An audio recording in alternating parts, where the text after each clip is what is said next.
where you've been, what you've done, and what you have done to you. You are the part of the journey that God knew you were going Pastor to Chris talked about faith last week.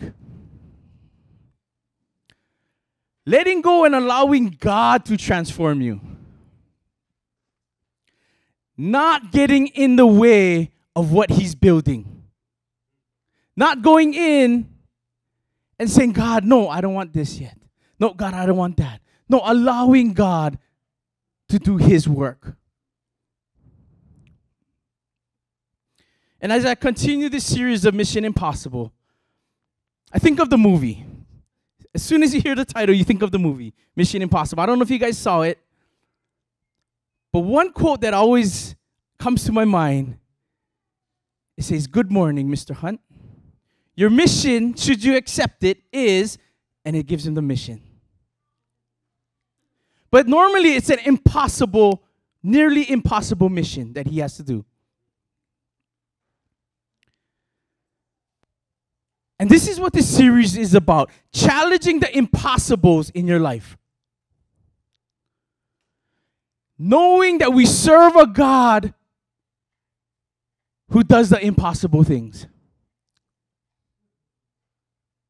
And because we serve a God who can do the impossible things, God can do the impossible through us. So God has an assignment for you. Let's turn to Exodus chapter 3.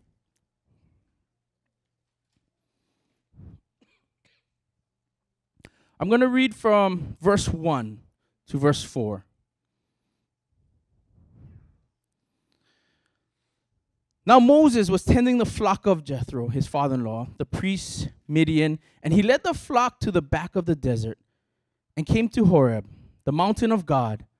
And the angel of the Lord appeared to him in a flame of fire from the midst of a bush. So he looked, and behold, the bush was burning with fire, but the bush was not consumed. Then Moses said, I will now turn aside and see this great sight, why the bush does not burn. So when the Lord saw that he turned aside to look, God called to him from the midst of the bush, and he said, Moses, Moses.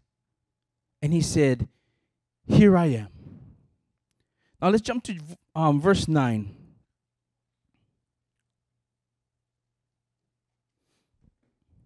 Now therefore, behold, the cry of the children of Israel has come to me. And I have also seen the oppression which the Egyptians oppressed them. Come now, therefore, and I will send you to Pharaoh, that you may bring my people, the children of Israel, out of Egypt. But Moses said to God, who am I that I should go to Pharaoh, and that I should bring the children out of Egypt? If you've been coming to God's house for a while, you know that this church is full of dreams, big dreams, lots of visions.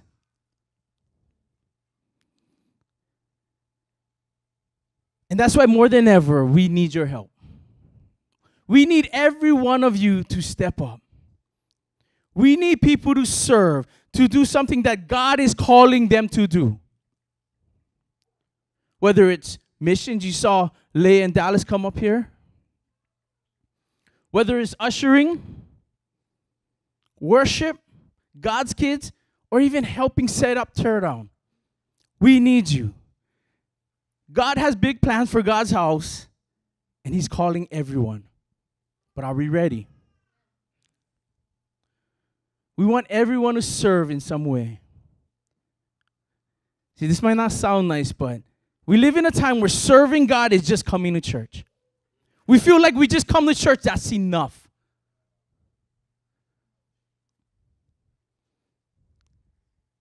Nobody's assignment is just to come to church. We're called to something. We're called to do great things. So what are you doing? Ask yourself, what am I doing? What am I doing in God's kingdom? Our job is to build God's kingdom, not just build ourselves.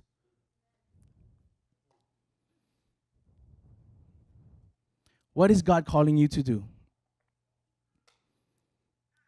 I know someone say, I'm not called to do anything. I'm not ready yet. But God has something for each and every one of you, no matter if you're ready or not. It doesn't matter if you just got saved last week, today. It doesn't matter. God has an assignment for you. Even if you've been serving all your life and say, I've done my work already. No, God still has a plan for you. Some of you guys who are new to the kingdom may have a different assignment than those who've been in the kingdom for a while, been saved for a while. Everybody's calling is different. There's so much to do in God's kingdom, and each one is just as important as the next. It doesn't matter if you're standing up here preaching, you're ushering, you're doing missions. It doesn't matter. Each one is just as important. So don't think that you have a small role. There's no small roles in God's kingdom. It's all important.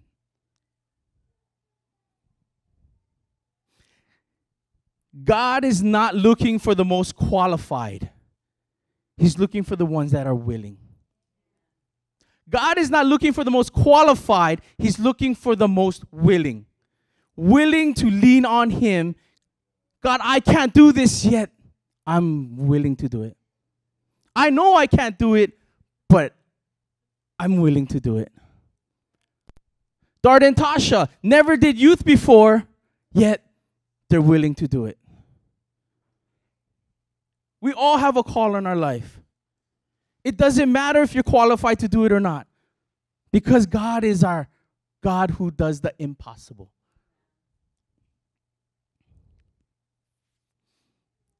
God is looking for people to step out. Just like how Peter got out of that boat, got out of the comfort of the boat. He wants people to get out of the your comfort zone. Stop staying where you're comfortable. Step out. We get so complacent in our life. Lord, I like it here. I'm just going to serve here the rest of my life. I like doing this, God. I just want to do this for the rest of my life. No, God's saying, I'm going to expand your territory. Are you willing? Allow me to. But if I step out of my comfort zone, I don't have control. I don't have control of my life anymore. But that's the point. We shouldn't have control of our life. We should be allowing God to take control. Amen? God wants to take us from where we want to be to where He wants us to be. Expand your territory. Stop limiting God in your life. He's the God of impossible. I can do all things through Christ who strengthens me.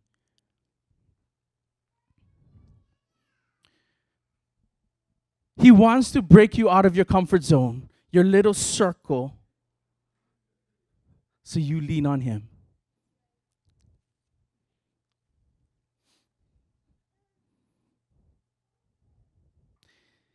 He wants you to understand that things that you thought you couldn't do now is possible because God is in it. Go back to Exodus. Jump down to verse 12. I'm just going to take little excerpts of each verse. But verse 12, he says, so he said, I will certainly be with you, and you shall be a sign to you that I have sent you. When you have brought the people out of Egypt, you shall serve God on this mountain. Verse 18. Then they will heed your voice, and you shall come, you and the elders of the Israel. Verse 21. And I will give this people favor in the sight of the Egyptians. And it shall be, when you go, that you shall not go empty-handed. But every woman shall ask of her neighbor, namely of her who dwells near the house, article of silver, article of gold, clothing, and you put them on your sons and your daughters, so you shall plunder the Egyptians. When God is in it, you shall be able to do it. Moses was not able to do it, but when God said, I want you to take my people out of Egypt, and you shall overcome it. It's not, I think you can do it. Nathaniel, go and do this. And I think you can do it. No, it's you shall do it.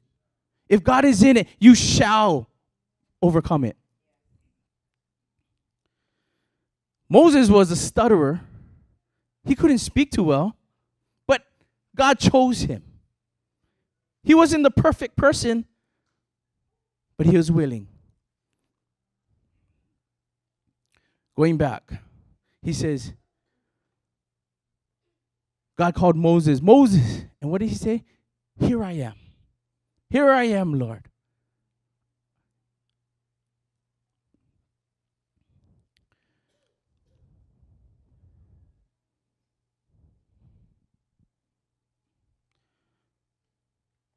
What we need to understand is that God knows how much we can handle. Why? Because he's the architect of our life. He's the one that created us. He's the one that drew the plans for our life. So he knows how much we can handle. Whatever your foundation, God started you. Pastor Chris was talking about your foundation, building you from the ground up, your land, putting up the walls. But God designed it all, and he knows what goes in it.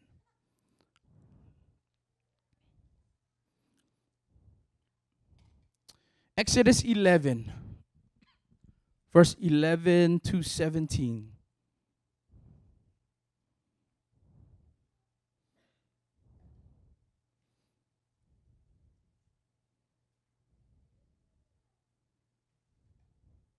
Did I write down the wrong one?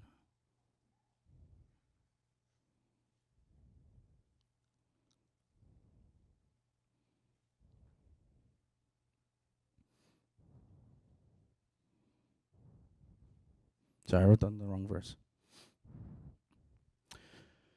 I'll get back on that one.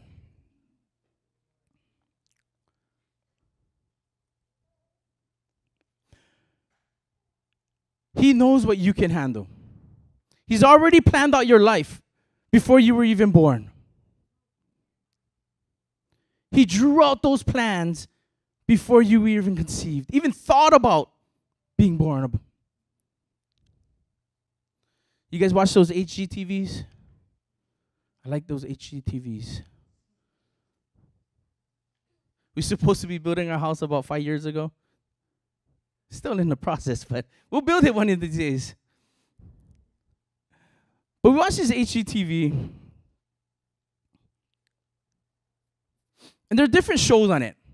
How to build your house. They show people building their house from the ground up. They show people renovating the house.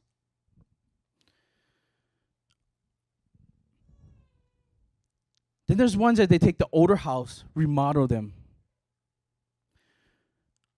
And what they do is they walk into the house. The house is pretty much trash. They look at it, but they already have a vision of what that house is going to look like.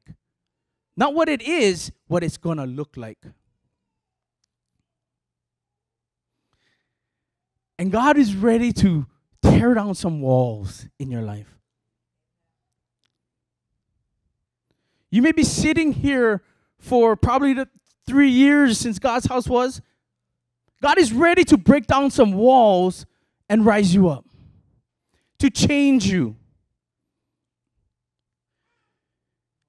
Your call 5 years ago may be different from what your call is today.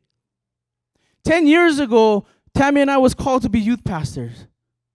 Today, God is calling us to be where we are today, the executive pastors of God's house. It's different. Whatever you was 5, 10 years ago, God has bigger plans eventually.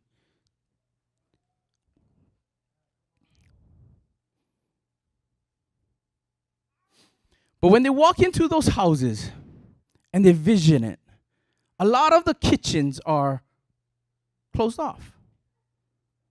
Yeah, the house isn't open. And nowadays it's about open houses. You know, they're like open concept. That's what it is, yeah, open concept. And that's what they need to do, is they need to break down some walls in order to achieve this. And in order for God to achieve some things in your life, to the call where He wants you to be, He may need to break down some walls.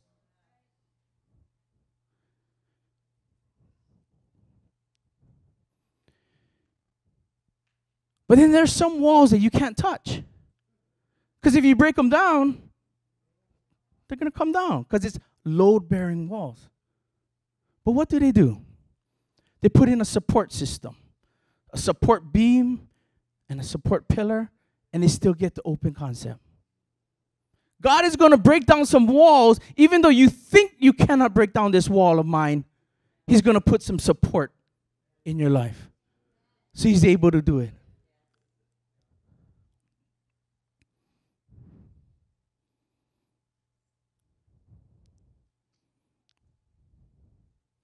And what happens at the end result? Completely different. Whatever you were today may be different tomorrow. Completely different. What is your call? What is God calling you to do? Allow God to break down some walls in order for Him to achieve what He wants for your life.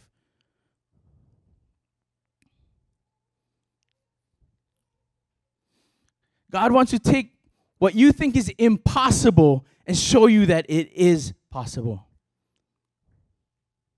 Just like we sang, nothing is impossible with God. Jeremiah 33:3, call to me and I will answer you and show you great and mighty things which you do not know.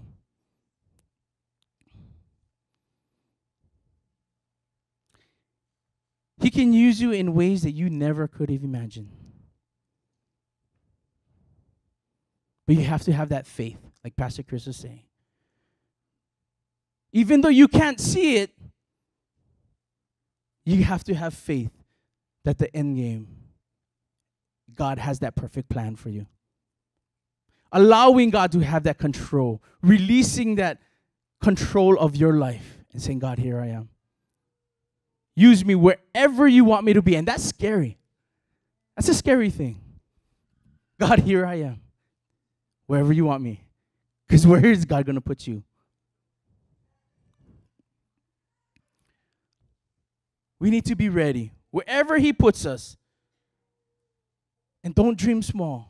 Whatever God is calling you to do, remember, we serve a God that does the impossible. You may not think you'll be able to preach up here. I never thought I could stand up here 10 years ago. My worst class was speech. Literally, I stand up and I sweat and I shake. God, you want me to be what? Youth pastor? You want me to talk in front of people? And then I come here and I talk in front of adults? Oh.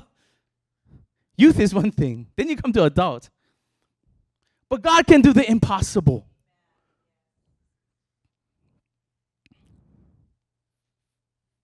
He knows what He put in you because He created you. So why are we telling God, what do you want me to do, God? Here I am. And they say, no, God, that's not what I want to be. No, God, that's not my calling. God, I'm not capable of doing that. But God is saying, I created you. I know what you can do, even though you can't. Remember, He's the architect of your life. He created you. He drew out your plan, your life. What you may think you cannot do, He can do a lot more if you allow Him to. God, I'm stretched to the max.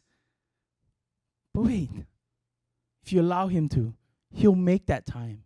He'll allow you to do even more.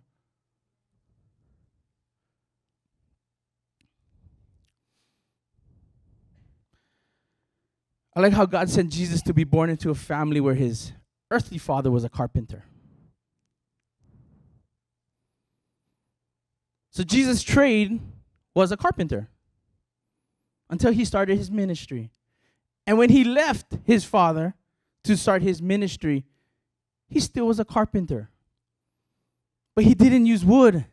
He started building lives. God is your carpenter.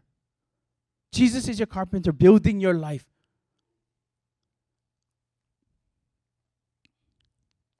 But he never builds everyone the same. We're all different. We can handle different things. Even identical twins are different.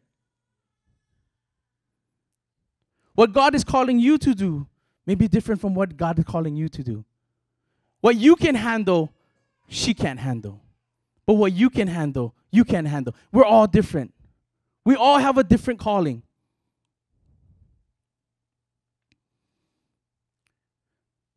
But this doesn't mean that once we say, God, here I am, use me, that there won't be any obstacles. Because there will be a lot of obstacles. Nothing will come easy. But the thing is, don't let those obstacles keep you down, keep you from your calling. It's keeping your eyes on Jesus. When Peter got out of that boat and started walking, he took his eyes off Jesus because the waves was his obstacles. And he started to sing. David, King David, great King David. Lust was his obstacle. And he took his eyes off God. And he fell. Moses led the people out of his Egypt. Headed to the promised land. But his anger kept his eyes off Jesus. Of God. But in the end, they overcame them. They didn't let that obstacle keep them down. They overcame those obstacles. What is God calling you to do?